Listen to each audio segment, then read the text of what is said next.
rules don't apply here, Sheriff. Neither does your attitude, clipboard queen. The scream reached me before the gravel even stopped crunching beneath my boots. A sharp, terrified burst that cut straight through the afternoon air. I didn't get the luxury of easing into the moment.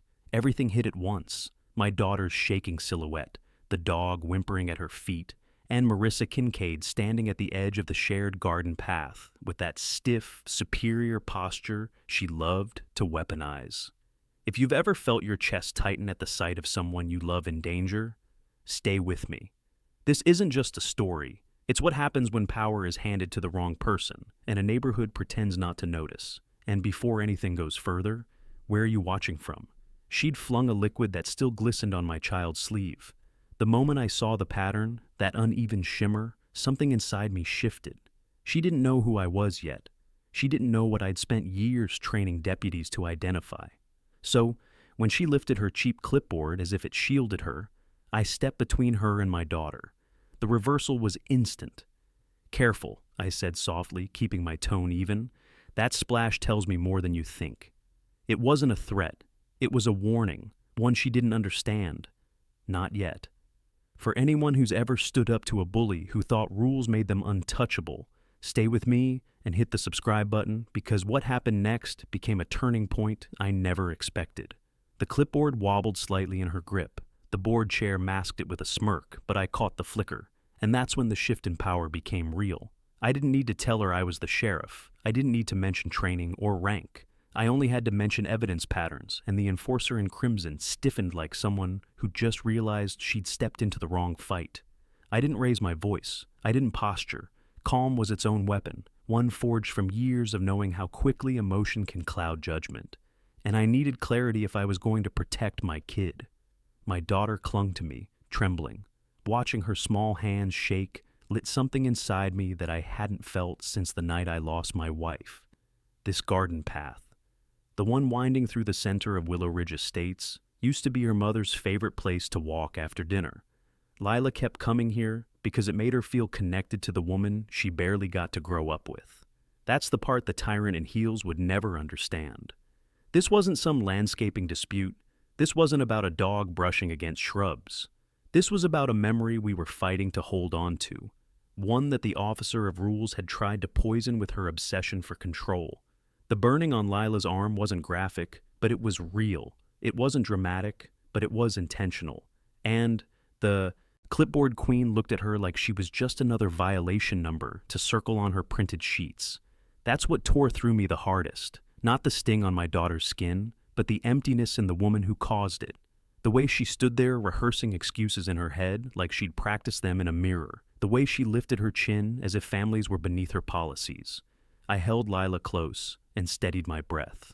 I didn't want her to see fear in my face. I wanted her to see certainty, protection, the father she could lean on even when the world around her cracked. But inside, something colder settled in. Something I hadn't felt since the funeral. The realization that someone had violated the last place my daughter felt safe, and they expected me to stand still while they justified it. I lifted my gaze to the enforcer in crimson. She didn't know it yet, but this path, this quiet stretch of pavement that carried the last echoes of my wife, was about to become the battleground she never prepared for. Lila's breathing steadied only slightly as I guided her toward the curb, my hand firm between her shoulder blades. I could still feel the faint chemical warmth on her sleeve, and every instinct in me fought to keep my expression unreadable. The last thing she needed was to see the storm building beneath my ribs. Behind us, Marissa Kincaid hovered with that infuriating posture, chin high, shoulders squared, pretending authority covered the cruelty she'd just unleashed. The moment she realized I wasn't reacting like one of her usual targets, she shifted her stance, eyes flicking toward the small group of residents who had stopped mid-walk to watch. That flicker of awareness told me everything.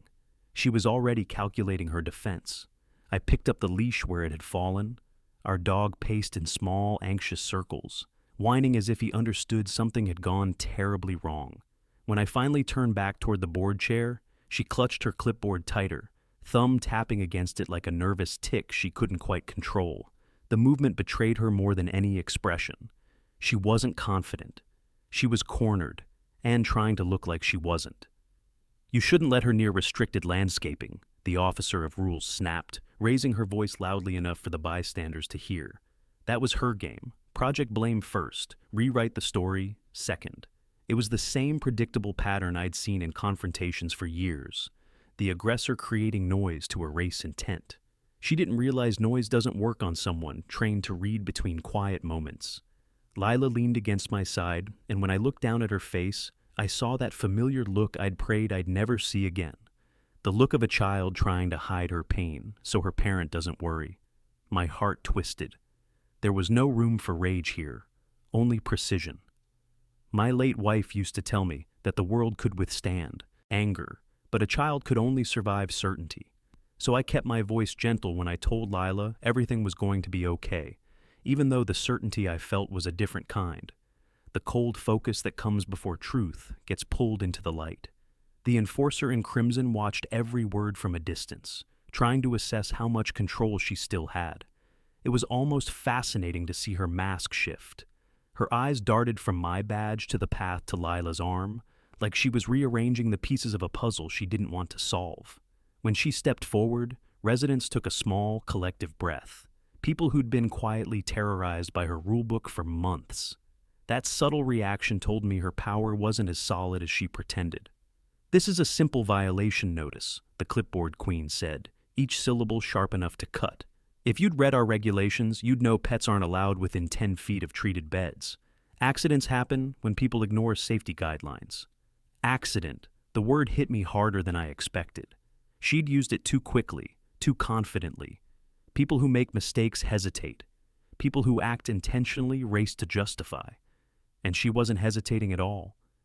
I crouched next to Lila to examine her arm again, not saying a word. The pattern was unmistakable to anyone who'd ever dealt with household chemicals, mishandled with reckless hands. And the tyrant in heels should have stayed silent, but she didn't. She kept talking, fast, defensive, filling the air with explanations no one asked for. Behind her, Peter Langford stood with his arms folded, gaze lowered, shifting from one foot to the other. He wasn't speaking, but guilt was written across his posture. I didn't know yet how involved he was, but I recognized the body language of someone who knew more than he wanted to. The officer of rules finally realized I wasn't backing away, and her confidence wavered again. "You'll need to file your concerns properly," she snapped. "The board will review your complaint." That was the moment her mistake became irreversible. She thought paperwork would stall me. She thought process would silence consequences. She hadn't learned yet that some paths, especially the one built around my wife's memory, weren't hers to control. I stood slowly, lifting Lila into my arms, and met Marissa Kincaid's stare with a calmness that made her flinch. She didn't know it, but the second that liquid touched my daughter, this stopped being a violation. It became evidence, and evidence has a way of finding the right hands. I carried Lila across the path, every step measured, steady, controlled. The residents who had gathered parted instinctively, their silence almost protective. Even the dog trailed close, ears pinned back, as if he sensed the shift in the air. When I set her gently on the bench near the mailbox alcove, her eyes watered, not from the pain, but from confusion. She didn't understand why a peaceful walk had become an attack. I did, and so did Marissa Kincaid, though she tried to pretend otherwise as she hovered near the corner, arms crossed tight against her chest. The board chair scanned the onlookers, searching for a hint of support. None came. Her lips tightened, but she still clung to that brittle authority like it was armor. I'd seen plenty of people hide behind titles in my line of work. They always broke the same way, quietly at first, then all at once. She just didn't realize she was already beginning to crack. As I examined Lila's arm under the softer shade of the alcove, the enforcer in crimson shifted her weight again. Subtle, nervous, defensive. Each micro-movement confirmed what my instincts were already telling me. She knew exactly what she'd done. People who believe they're innocent don't fidget. People who are calculating their next lie do. I heard footsteps behind us, slow, dragging, hesitant. When I looked up, Peter Langford stood a few feet away, shoulders rounded inward, as if hoping his presence wouldn't draw attention. The conflicted treasurer didn't say anything at first. He just stood there, wringing his hands together, eyes darting between Lila's arm and the clipboard queen lingering behind him. His throat bobbed once, twice. He wanted to speak, but the words were trapped under fear. His internal struggle was loud, even in silence. "You should know the board didn't authorize," he murmured before stopping himself abruptly the moment the tyrant in heels shifted toward him. His spine stiffened, his feet shuffled back instinctively. He swallowed the rest of the sentence, and the guilt crawled across his expression like a shadow he couldn't outrun. That told me two things. He knew what chemical had been used, and he knew where it came from. The officer of rules tried to reclaim control, stepping forward with a practiced, arrogant stride. "You're creating unnecessary commotion," she snapped. "Your daughter violated clear guidelines. We maintain our grounds meticulously. If she wandered into active treatment zones, the responsibility lies with you, not the board." The residents reacted before I did, arms folding, eyes narrowing, tension simmering in the hot afternoon light. They'd seen enough from her over the years to know when she was rewriting a story. And seeing a child hurt made them stop pretending they didn't care. Peter's foot tapped lightly against the concrete, his eyes flicking to mine for a split second. There it was again, that silent plea, the guilt he was too scared to articulate. He wanted to speak the truth. He just didn't want to be the first to bleed for it. I leaned closer to Lila, carefully lowering my voice. "We're going home," I whispered, "and we'll take care of that arm right away." She nodded with that small, trembling bravery that always reminded me of her mother. It grounded me, centered me, reminded me why I needed to stay steady, even when fury churned beneath the surface. When I lifted Lila again, the clipboard queen flinched, not from fear, but from losing control of the narrative. She took a step toward me, opening her mouth to unleash another rehearsed accusation, but I didn't give her the space. I turned away, the dog trailing behind us, and the murmur of discontent rippled through the cluster of neighbors who finally saw the dynamic clearly. As I walked toward the street, the enforcer in crimson whispered aggressively at Peter, her words too low to hear, but sharp enough to cut by posture alone. His shoulders shrank further, his gaze fell, and for the first time, he dared to look ashamed of standing next to her. That silent fracture between them would matter later. I could feel it. People like him always reached a breaking point, where guilt wins over fear. I just hadn't realized how soon that moment would arrive, or how much it would change everything that came next. But for now, I kept walking, Lila's heartbeat pressing against my chest. This wasn't over, not by a long shot. The drive back to our house was silent, except for Lila's uneven breaths and the soft whimper of our dog curled at her feet. I kept one hand steady on the wheel, the other reaching back every few moments to touch her knee, grounding her, reminding her she wasn't alone. The moment we stepped inside, the familiar smell of cedar and clean carpet wrapped around us, offering the safety the shared garden path no longer could. I set her gently on the kitchen stool, the light pouring through the window, revealing the faint burn line again, a detail I couldn't unsee no matter how controlled my breathing stayed. Marissa Kincaid had crossed a line she couldn't talk her way out of. She'd stepped into a realm she didn't understand, the realm where evidence speaks louder than posture, and harm against a child becomes a thread. Law enforcement will follow until it snaps back around the right neck. As I washed Lila's arm gently with cool water, the sting in her eyes was more emotional than physical. "It's okay," I whispered, even though a part of me knew okay wouldn't exist again until this was resolved. The enforcer in crimson wouldn't expect me to act quietly.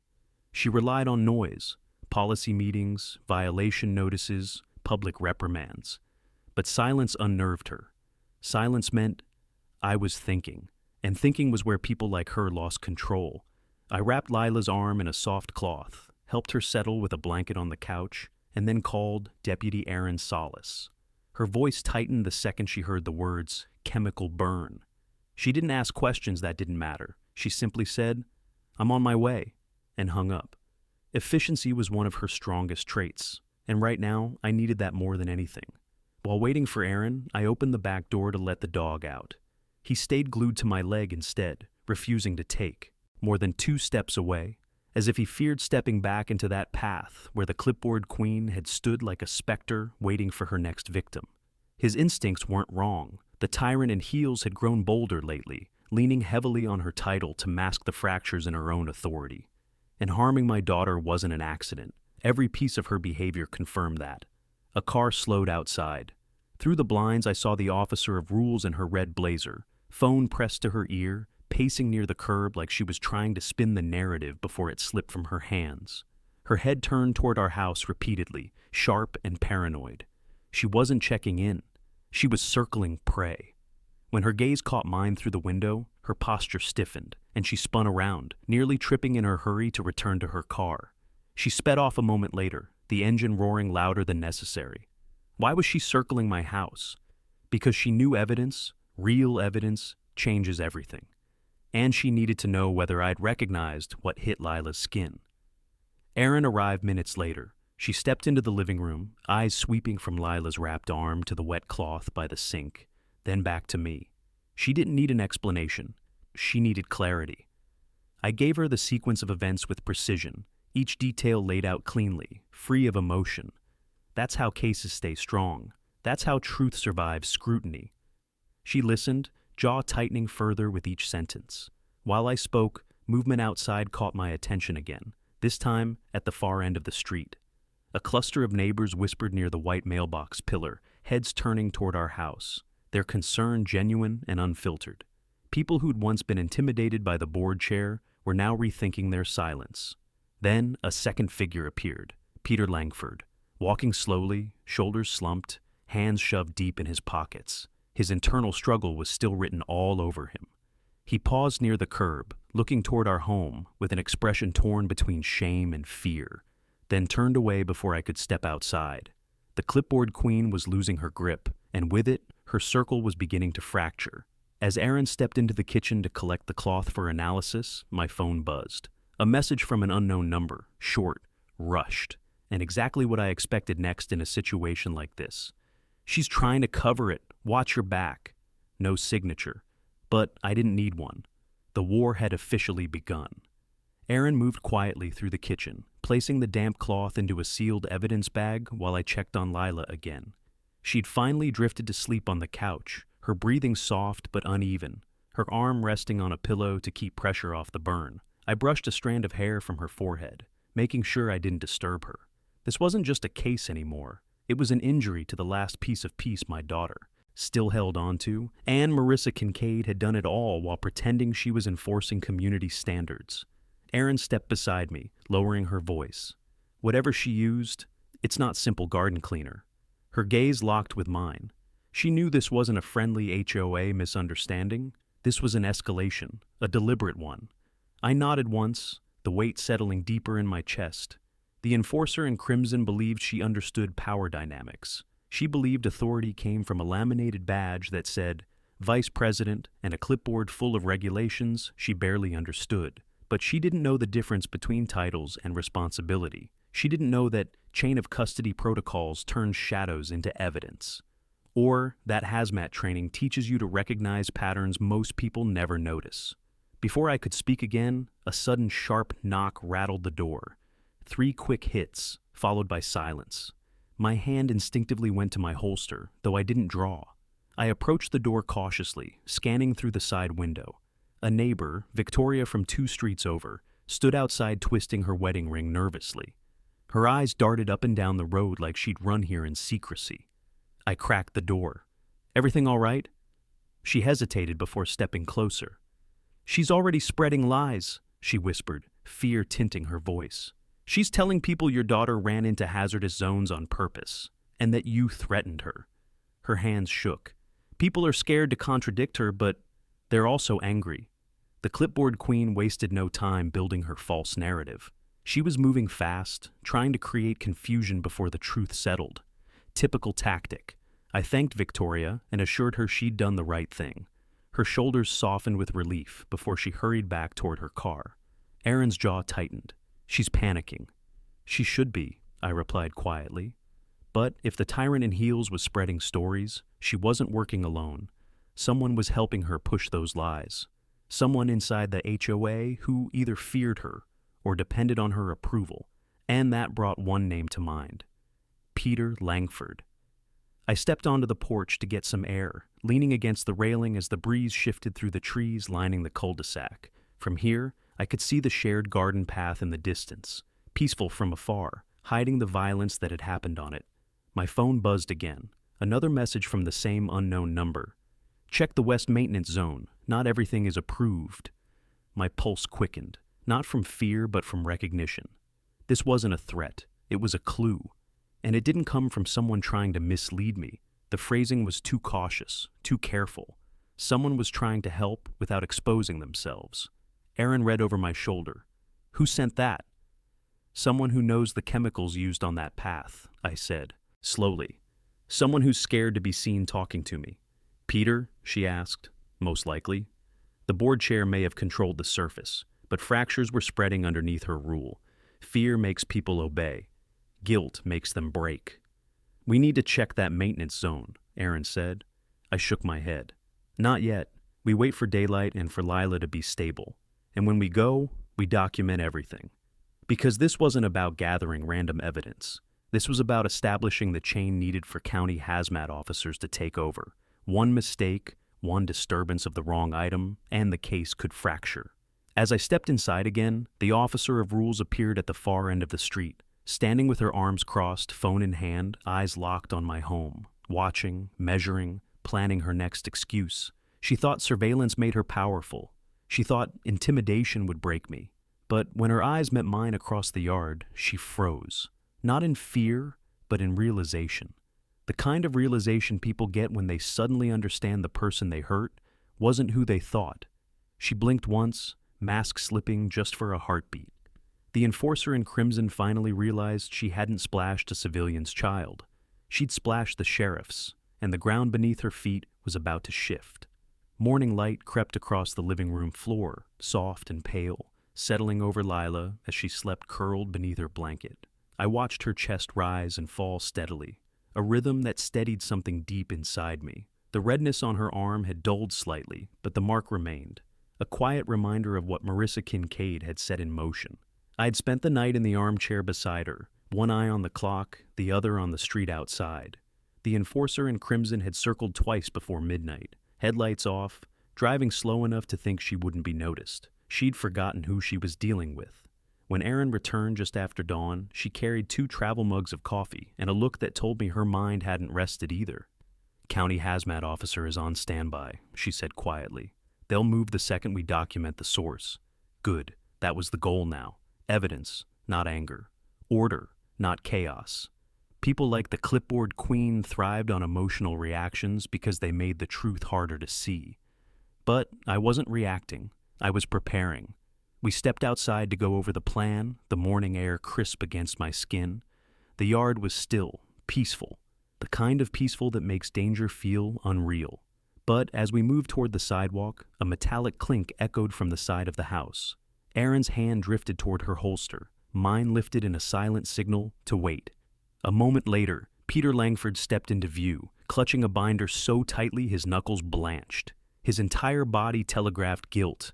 Hunched shoulders, darting eyes, a slight tremor in his hands. He wasn't hiding anymore. He was unraveling. I shouldn't be here, he muttered, voice thin. His gaze flicked toward the street, scanning for the tyrant in heels. She'll notice if I'm gone too long. Then talk fast, I said. He swallowed hard, working up the courage. His internal conflict was visible in every tiny movement, shifting weight, tapping fingers, shallow breaths. Part of him wanted to run. Part of him wanted to confess. And the part that won was the part that couldn't keep quiet anymore. The mixture she used, he whispered, clutching the binder tighter. It wasn't approved for public zones. It's supposed to be diluted before application. But she didn't dilute anything. He glanced toward my house, shame clouding his eyes. She told the landscapers to increase potency because she was tired of pets ruining the edges. Erin's jaw set hard. She ordered it? Peter nodded sharply. She made it sound like a maintenance directive, but the board never voted on it. She just pushed it through. His hands shook visibly now. And she's trying to cover it up. She made me shred the inventory log and create a new one. I didn't know about your daughter until after. I swear I didn't. His panic wasn't theatrical. It was real. and it was exactly the break the case needed. Before I could ask anything else, footsteps echoed at the end of the street, slow, deliberate, heavy with intent. The officer of rules stepped into view, red blazer bright against the morning sun. She spotted Peter on my property, and the calm mask she always wore fractured instantly. "Peter!" she barked, her voice sharp enough to slice through the quiet. "What do you think you're doing?" He flinched hard, instinctively stepping behind me, as if seeking shelter. That reaction told me everything about the grip she'd had on him. Fear is a powerful leash. The clipboard queen stormed closer, heels cracking against the pavement like a metronome of arrogance. "You don't belong here," she snapped, eyes darting from him to me. "This is unauthorized." "Unauthorized like the chemicals you used?" Aaron cut in. The enforcer in crimson froze for half a heartbeat. That pause, small, involuntary, was the kind of reaction seasoned investigators dream of. She recovered quickly, but the damage was done. "I have nothing to hide," she said, though her voice carried a tremor she couldn't conceal. "This entire situation is being exaggerated." Peter shifted behind me. "It's not exaggerated," he whispered, barely audible. "You told me to destroy the records." The tyrant in heels went pale. For the first time since this began, she didn't speak. Her silence was the loudest admission yet. I stepped forward, watching her carefully. "We're going to the West Maintenance Zone," I said evenly. "Hazmat officers will meet us there." Her eyes widened, not in fear, but in calculation. She was already drafting her excuses, already planning her next lie. But this time, the truth wasn't slipping through her fingers. This time, I had everything I needed to bring her world down, one step at a time. Peter's confession lingered in the air like static, sharp and undeniable. The morning sun cast long shadows across the cul-de-sac, turning every shape into something heavier, something watching. Aaron stood at my side, arms crossed, eyes locked on Marissa Kincaid as she tried to swallow her panic. The enforcer in crimson wasn't used to cracks in her armor. She wasn't used to a subordinate stepping out of her shadow, and she definitely wasn't used to someone protecting the very people she'd targeted. Peter shifted again, fingers twitching nervously at his sides. "I didn't want to be involved," he whispered, glancing at the ground. But she made it sound like procedure, and when I questioned it, she reminded me I'm replaceable. His voice broke slightly. "I thought it was just landscaping chemicals. I didn't know they were that strong." The clipboard queen stepped forward, her heels striking the pavement with a rhythm that sounded more desperate than confident. "Peter, stop this. You're confused. You're twisting things." "No," he said quickly, backing away. "I'm not confused." For the first time, he straightened his back, meeting her glare with a tremble, but not a retreat. "You told me to hide the log. You did." The tyrant in heels clenched her jaw, eyes narrowing like she was calculating how quickly she could regain control. But this wasn't a board meeting, and she wasn't holding the gavel. She was standing in a neighborhood street under the watchful gaze of a deputy, a father, and a man who had far more experience reading guilt than she had hiding it. I stepped slightly in front of Lila's window, blocking the officer of rules from seeing inside. "You need to leave," I told her calmly. "Right now." "This is harassment," she snapped. "I am the vice president of this HOA, and I will not be spoken to like—" "You assaulted a minor," Aaron interrupted, "and you used an unapproved industrial mixture on public grounds. If you say one more word, I will detain you for obstruction." That silence that followed wasn't obedience. It was fear. Real fear. The first honest emotion she'd shown since this started. Peter swallowed hard. "There's more," he said quietly, stepping closer. I didn't know who else to tell. Aaron motioned for him to continue. He glanced at the clipboard queen, then back at me. "She ordered the landscapers to stop wearing dilution gloves last week. Said it slowed productivity." His voice shook harder. She didn't care what the chemicals did. She cared about the edges looking perfect. The enforcer in crimson lost the last trace of color in her face. "That's negligence on top of everything else," Aaron murmured. "It's more than negligence," I said, voice low. "It's willful endangerment." Peter nodded rapidly.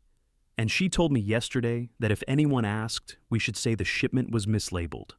There it was, the final piece I'd been waiting for. Intent, manipulation, cover-up, enough for hazmat officers, county investigators, and possibly the state to intervene.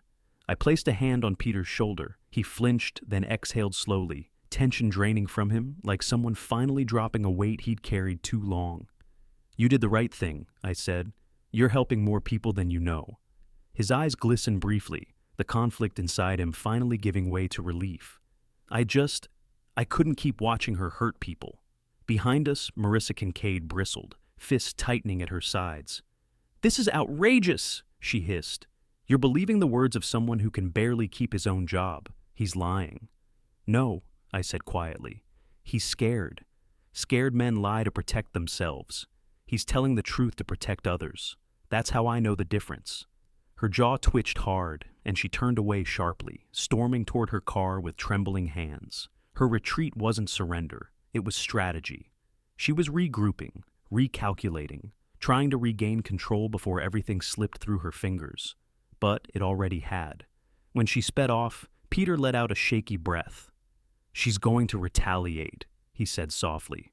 "She always does." "She can try," I replied, "but she's not the one holding the leverage anymore."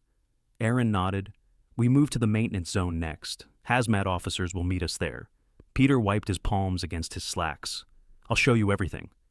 For the first time, he stood with us, not behind her.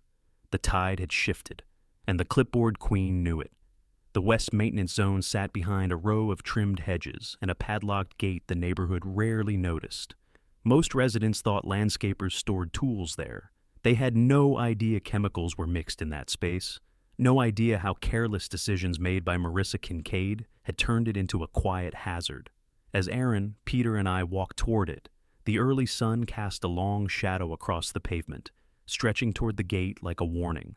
Peter kept glancing over his shoulder, expecting the enforcer in crimson to reappear at any second. "She watches this area closely," he murmured. "She likes to think no one knows she comes here after hours." That matched the pattern. The clipboard queen always operated where she felt invisible, where her authority couldn't be questioned, and now we were walking straight into the place she thought belonged only to her. I unlocked the outer gate using the master code, something she never anticipated I had access to as sheriff. The moment it clicked open, Peter exhaled shakily. He looked like a man, stepping onto thin ice, but he pushed forward anyway. This was the point of no return for him. Inside, the air carried a sharp tang even before we reached the storage shed. Not overwhelming, but noticeable. Aaron paused, taking in a slow breath. "You smell that?" "Yeah," I answered. "Solvent, not household grade either." Peter swallowed hard. "That's what I was trying to tell you. She ordered a concentrate that isn't supposed to be used anywhere near public walkways." The officer of rules had always claimed her strictness came from caring about property values. But everything in this area contradicted that. Rusted shelves, open containers, faded warning labels, a spill that had eaten a pale streak into the concrete floor. This wasn't maintenance. This was negligence veiled as control. I pointed to the floor stain. "How long's that been there?" "A week," Peter murmured.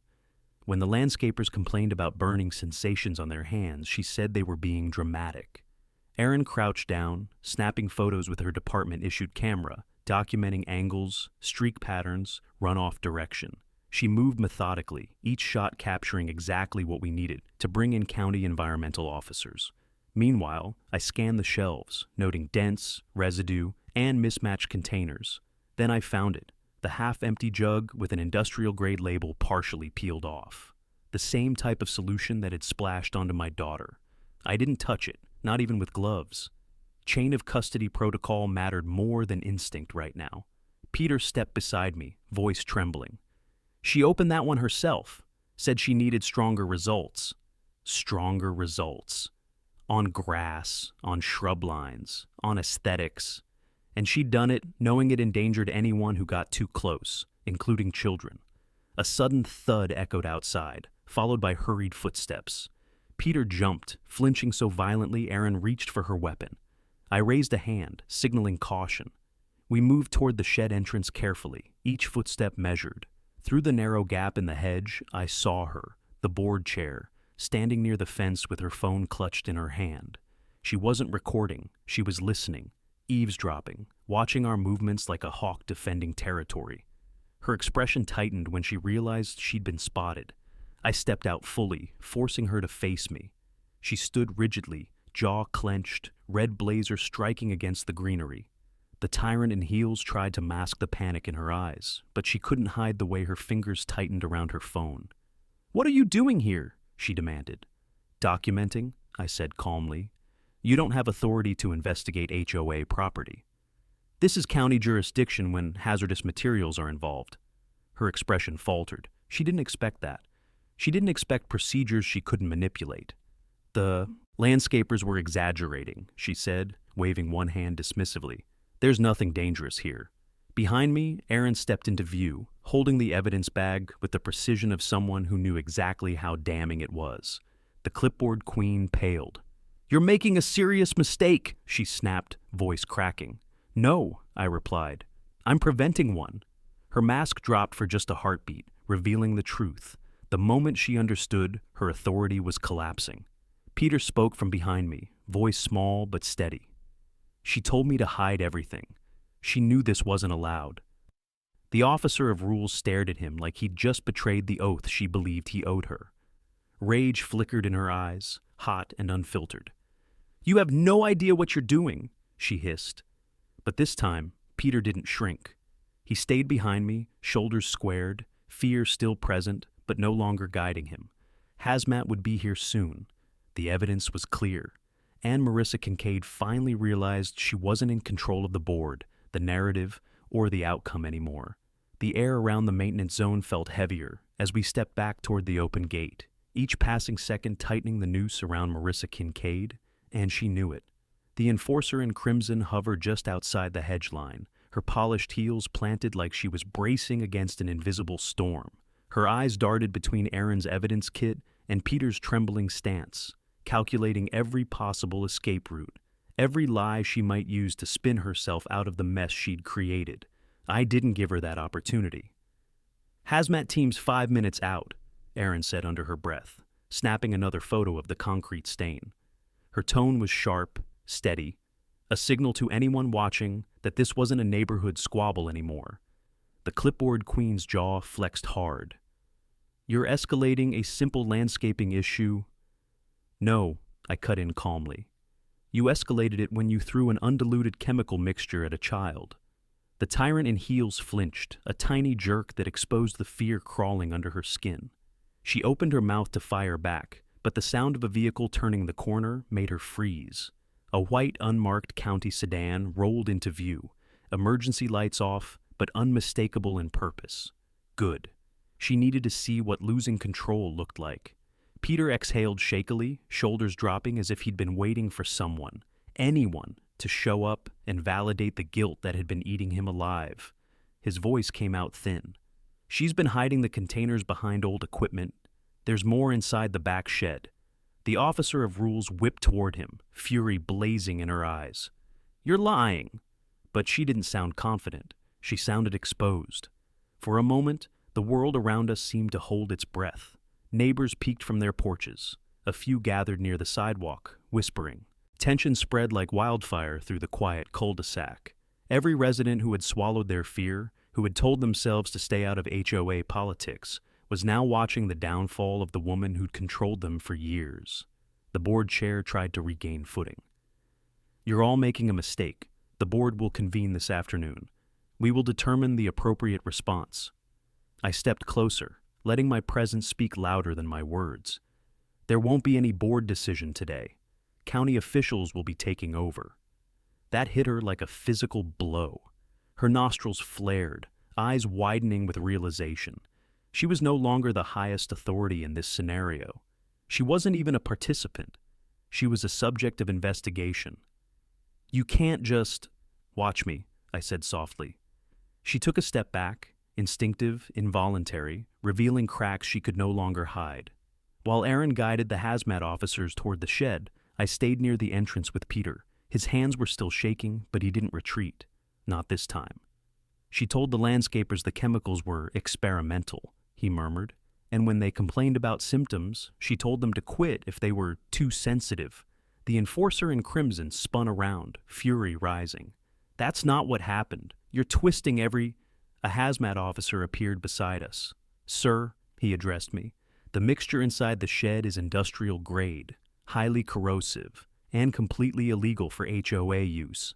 A ripple spread through the watching neighbors. The clipboard queen's lips parted, but no sound came. She looked stunned, like she'd believed her audacity would always shield her. Additionally, the officer continued, we discovered improper disposal methods in 2 unlabeled containers. The tyrant in heels finally lost her composure. This is a setup, she snapped. You're conspiring with him. She jabbed a finger toward Peter, and making me the scapegoat for his incompetence. Peter flinched, but before he could step back, I placed a steady hand on his shoulder. No one's conspiring, I said. We're uncovering. Another Hazmat team member stepped out of the shed, holding a sealed sample jar. We'll need statements from both of you, he said, nodding toward Peter and the officer of rules. Then his eyes turned cold as he addressed her directly. And you, ma'am, should refrain from further contact with any maintenance area until the investigation concludes. A direct restriction. She'd never experienced that.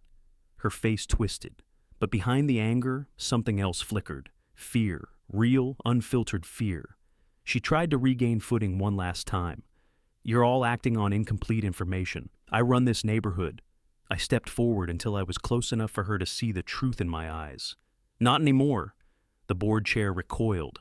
Her authority, her posture, her certainty, all of it fractured in a single breath. Behind us, the hazmat officers sealed the shed. Inside our neighborhood, the balance of power shifted, slowly, quietly, irreversibly. And Marissa Kincaid finally understood. The investigation had only just begun, and she was at the center of it. By noon, Willow Ridge felt like it had shifted under our feet. Word spread faster than wildfire, carried across porches, through kitchen windows, and down the quiet sidewalks where residents pretended not to stare. The hazmat officers sealed the maintenance zone, their official tape fluttering in the breeze like a warning banner. And standing several feet away, arms crossed tight, was Marissa Kincaid. Her posture brittle, her expression stretched thin. The enforcer in crimson kept her chin lifted, but every twitch in her jaw betrayed the unraveling beneath the surface. Aaron and I stayed near the path, going over the county officer's preliminary findings. The mixture concentration was dangerous, he said, possibly criminally negligent if used near public access points. He didn't know yet just how close to public access it had been. I did. Lila's arm still ached, a steady reminder. The board chair's going to fight this, Aaron murmured, keeping her voice low. She can try, I replied, but she won't win. The clipboard queen paced near the corner, phone pressed to her ear. Her fingers moved quickly, anxiety bleeding through every gesture. She wasn't making simple calls. She was scrambling, dialing anyone she thought might still support her. But with a child injured and county tape wrapped across HOA property, her allies had grown scarce. And that forced her to confront something she never imagined. She wasn't the apex predator of Willow Ridge anymore. Peter approached us cautiously, shoulders still hunched, but with a new steadiness in his step. They want me to meet with the investigators, he said quietly. I'll tell them the truth. All of it, I nodded. You're doing the right thing? He swallowed hard.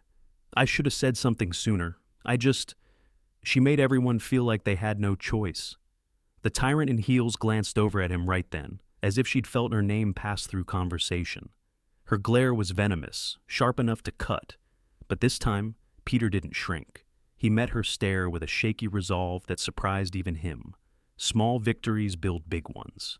County officials called for material samples, photographs, sworn statements, and restricted HOA access to the maintenance area. Meanwhile, I focused on the next step of the plan, preparing for the public confrontation. There was no avoiding it. Marissa thrived in the shadows, but she crumbled when forced into the center of a crowd she couldn't manipulate, and the board meeting scheduled for that evening was exactly the stage she feared. Aaron reviewed the case notes. We should expect pushback from her. Hard pushback. She's losing territory, I said. People like her always strike hardest right before they fall. As if she'd heard me, the officer of rules stormed toward us, red blazer slicing through sunlight. You're blowing this out of proportion, she barked. This is a civil matter, not a criminal one. You have no right to...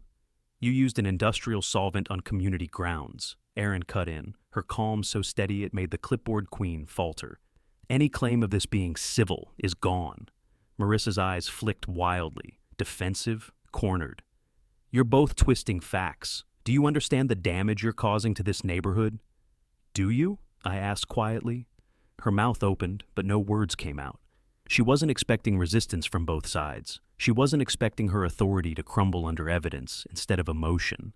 And she definitely wasn't expecting the crowd of neighbors gathering behind us, watching her facade fracture piece by piece. One voice rose from the small group. "We deserve answers," a resident called out. Others murmured in agreement. Marissa stiffened. Loss of audience control, her greatest fear. Peter stepped forward timidly. "The investigators know everything," he said, voice low but resolute. "They're going to ask about the logs, the chemicals, the instructions." She snapped toward him. "You betrayed this board." He swallowed but held his ground. "I protected this community." The tyrant in heels trembled, fury shaking her frame. She wasn't used to being opposed. She wasn't used to resistance, and she wasn't used to losing control over her own narrative. "Tonight's meeting will address all of this," she said, her voice cracking. "And trust me, it won't end the way you think." She stormed away, heels striking the pavement like they were breaking under her weight. Erin watched her leave. That sounded like a threat. "No," I murmured. "That was fear talking, and fear makes people reckless." I looked back at the sealed maintenance shed. The evidence was secured. The witnesses were ready. The community was turning. Everything was in place for what came next. Tonight, at that board meeting, the enforcer in crimson would try to salvage her power, and that would be the moment she lost it for good. By the time evening settled over Willow Ridge, the community center parking lot was overflowing. Porch lights flickered on across the neighborhood, casting long shadows as residents gathered in knots of tense conversation. Tonight wasn't just a meeting.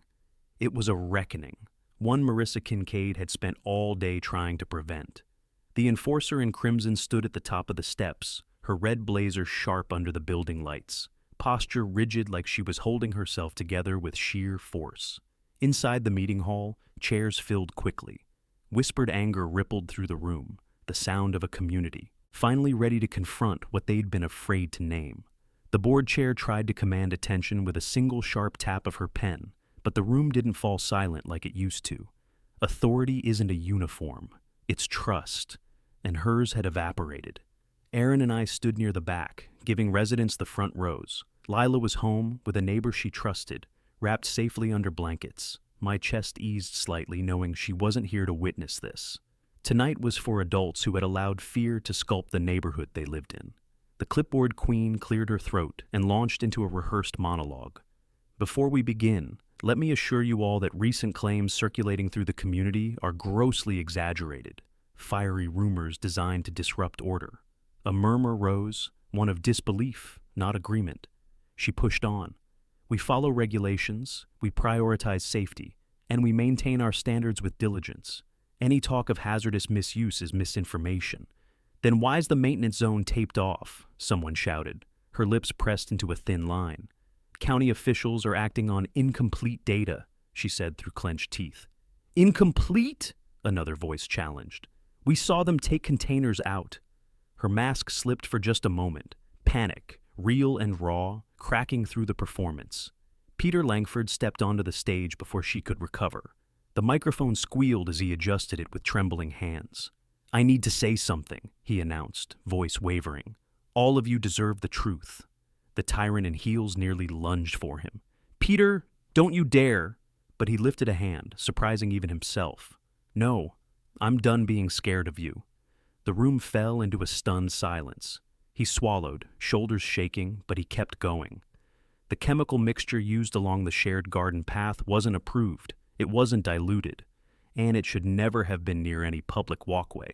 Gasps erupted across the audience. "And when I questioned it," he continued, voice cracking, "she told me to destroy the inventory log and rewrite it. The landscapers complained. She ignored them. And then—" He hesitated, eyes finding mine. "A child got hurt." The officer of rules slammed her palm onto the table. "You coward," she hissed. "You're lying to save yourself." But the crowd didn't buy it. Not anymore. Fear had shifted its allegiance. A woman in the front row rose from her seat. "My grandson said the shrubs burned his skin last week," she said. "We thought it was an allergy." A man next to her added, "My dog wouldn't walk near that path. He kept pulling away." Voices layered one after another. Stories that had gone ignored, dismissed, buried under regulations the clipboard queen wielded like weapons. County officers stepped inside then, their presence drawing a thick quiet over the room. One of them addressed the board calmly. "We have concluded preliminary testing. The substance used on the path is classified as a hazardous industrial solvent, unapproved, unsafe, and illegal for HOA application." Every head in the room snapped toward Marissa Kincaid, her mask shattered. "That's impossible," she sputtered, backing away. "I followed procedure. I always follow procedure." "You followed your own rules," I finally said, stepping forward, "not the law." The enforcer in crimson glared at me, eyes burning with a mix of fury and desperation. "You think you've won? You think you can walk in here and humiliate me?" "I didn't humiliate you," I replied softly. The truth did. A stunned hush fell. The county officer continued. "Effective immediately, you are barred from entering any maintenance area. You will be interviewed regarding safety violations, misuse of hazardous materials, and destruction of records." Her face drained of color. Her breath hitched. She looked around for support, but every resident she'd intimidated for years now stared back at her with something new in their eyes. Relief. For the first time in Willow Ridge history, the tyrant in heels realized she had no followers left. Her reign ended in the silence of a community that refused to fear her any longer. The meeting hall felt different once the county officers finished speaking, lighter somehow, like years of tension had finally begun to lift. Residents who had once kept their heads down now sat taller, whispering to each other with a mixture of shock and relief. Marissa Kincaid stood frozen beside the board table, her fingers gripping the edge so tightly her knuckles blanched. The enforcer in crimson looked smaller than she ever had, stripped of the power she wielded so recklessly. She tried one last time to salvage the room. "You're all being manipulated," she snapped, voice trembling. "He's twisting facts, and this investigation, this whole scenario, is nothing but a coordinated attack." The county investigator cut her off gently but firmly. "Ma'am, please step aside. You are not permitted to engage further until your formal interview." Her mouth opened, but no words came out. Watching the clipboard queen stand there, trembling in front of hundreds of eyes, felt surreal. Not satisfying, not triumphant, just inevitable. This was the natural consequence of her own choices finally catching up to her. Peter stood behind the board table now, shoulders squared with a steadiness he'd earned. He wasn't trembling anymore. He wasn't hiding. "Everyone deserves honesty," he said softly to the room. "I'm sorry I didn't speak sooner." A few residents nodded at him. No judgment, only understanding. I stepped forward when the room settled. "This isn't about HOA politics," I said, my voice steady. "It's about safety. It's about accountability. And it's about making sure what happened to my daughter never happens. Again, to anyone's family." The tyrant in heels flinched at the mention of Lila, as if the reminder of her actions carried more weight now that the entire neighborhood knew what she'd done. She tried to compose herself, chin tilting upward in that familiar defensive posture, but her eyes darted rapidly, searching for an escape route. "There will be temporary board restructuring," the county officer announced. "Effective immediately, the vice president is suspended pending investigation." A gasp swept through the room. Residents exchanged looks, some stunned, others relieved, many visibly exhaling for the first time in years. The officer of rules staggered back a step, disbelief painting her face. She wasn't used to losing. She wasn't used to consequences. She wasn't used to being powerless. The enforcer in crimson glared at me, resentment burning through her thin composure. "You caused this," she whispered sharply, voice barely audible above the room's murmurs. "No," I said quietly, meeting her stare without anger. "You did." Aaron stood beside me. "Hazmat officers will be here at first light to transport the remaining materials," she told the board. "Anyone with information or complaints can speak to them directly." That triggered another wave of whispers, residents turning to each other, discussing past incidents they had once dismissed as exaggerations. The fear she ruled them with had finally cracked. The meeting dismissed shortly after, though clusters of neighbors stayed behind to talk. Some approached Peter to thank him for speaking up. Others approached Aaron with questions. A few approached me with condolences for Lila and anger toward the clipboard queen. When the crowd thinned, I stepped outside into the cool night air. The breeze felt sharper, cleaner, carrying the scent of pine from the row of trees lining the parking lot. Aaron followed me, hands tucked into her jacket pockets. "You did good today," she said. "We did good," I corrected. Lights flickered across the street as residents returned to their homes. Homes they no longer had to fear being targeted over minor infractions. For the first time, Willow Ridge felt like a community instead of a kingdom under surveillance. As Aaron headed to her cruiser, a small figure stepped from behind a parked SUV. Peter. He approached slowly, the weight of the night still visible in his eyes. "I don't know what'll happen next," he murmured, staring at the ground. "But thank you for not letting her bury this." "I didn't do it alone," I replied. "You made a choice, a hard one." He nodded, tears gathering but not falling. "She controlled everyone. We let her. But tonight, I think people finally saw her for who she is." "Truth has a way of doing that," I said. After he left, I walked toward my truck, thinking about Lila, about how she'd wake up tomorrow to a neighborhood that no longer belonged to a woman who hurt her, a place that would finally become safe again.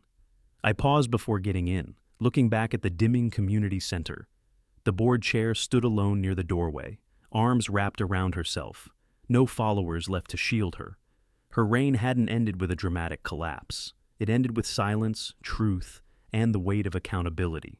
If you want more stories of homeowners standing up to HOA tyranny, hit subscribe right now, share your story in the comments, and let me know where you're watching from.